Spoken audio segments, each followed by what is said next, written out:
აფხაზეთის დღესთან დაკავშირებით საზეიმო ღონისძიება გაიმართა. ღონისძიება სამების საკათედრო ტაძრის ეზოში წმინდა სვიმონ კანონელის სახელობის მშენებარე ბაზილიკის მიმდებარედ ჩატარდა. ღონისძიების ფარგლებში მოეწყო აფხაზეთიდან დროებით დევნილი მხატვრობის ნამუშევრების გამოფენა და ფოტოგამოფენა, კალიგრაფიის მასტერკლასი, ასევე მოკლემეტრაჟიანი დოკუმენტური ფილმის ჩვენება და აფხაზეთის შემოქმედებითი კოლექტივების გავა კონცერტი.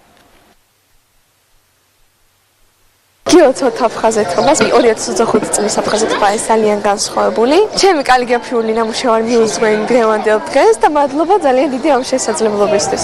აფხაზეთობის ფარგლებში ჩატარებულმა ღონისძიებამ კიდევ ერთხელ დაგვანახა თუ როგორ გვიყვარს აფხაზეთი, აფხაზეთი ჩვენს გულებშია და მე მინდა რომ დღევანდელი დღე მიულოცო ჩვენს დროებით დევნილ მოსახლეობას და ასევე ჩვენს ოკუპირებულ ტერიტორიაზე ცხოვრებ ჩვენს თანამოქალაქეებს. 32 წელია უკვე აფხაზეთობას ზეიმობთ.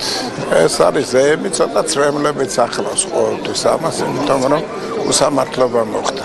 ჩვენთვის ეს არის ტკივილი, ეს არის გული, ეს არის მომავლის ხედვა და ვფიქრობ, რომ ერთობით ლოცვით არც დაგვავიწყდება აფხაზეთი და შევხვდებით ერთმანეთს.